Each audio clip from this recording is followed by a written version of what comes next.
Welcome to our video here from Chapter 2. We'll have a couple videos from Chapter 2. We're going to be dealing first of all with frequency tables. We'll also talk about relative frequency tables, and there's cumulative, relative frequency, cumulative. You'll want to look at the book sum for those as well to see the subtle differences on those. But with this one, I want you to recognize and concentrate that they are discrete values and the range is small, or there's a small number of values.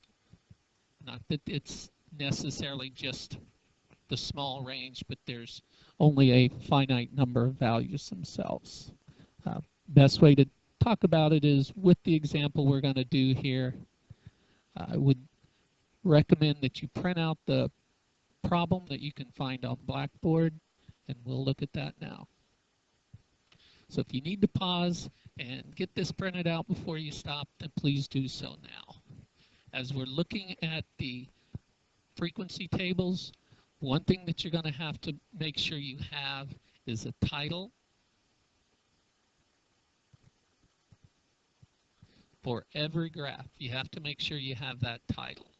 In this particular one, it should probably be in terms of number of stars, because that's what's being recorded. That's what this individual is talking about. So as we do this, we would write as the title, stars. Stars.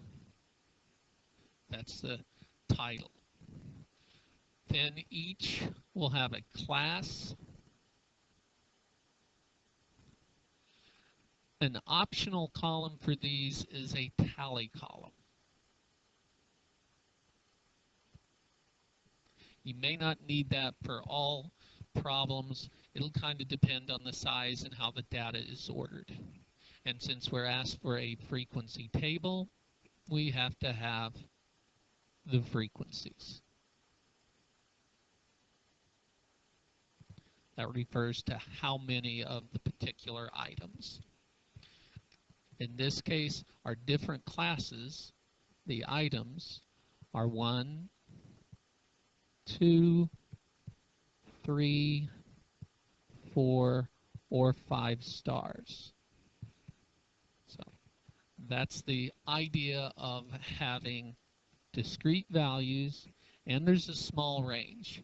If there's a 1, a 1.37, a 1.5978, then we would be looking at more classes than just these. But these are finite, and just a few of them. If they were 100, 200, 300, 400, 500, that's that small number, even though it would be a long or large range rather. So as we look through this, we start looking at tallies. As we look at our first value there, that's a 1, and it receives a tally. Then the 3, it receives a tally. A 5, it receives a tally.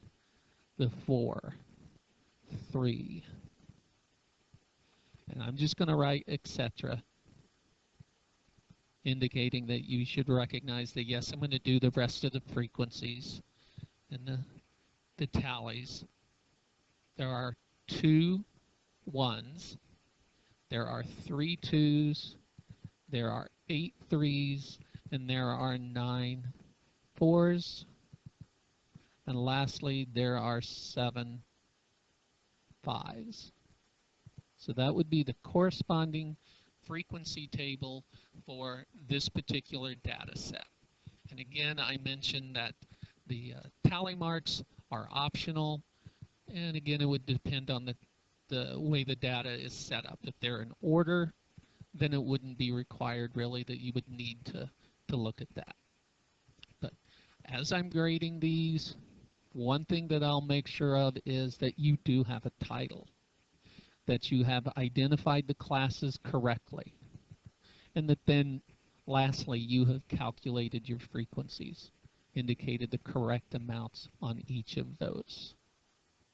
So that will do for our first video on frequency tables with finite small data sets.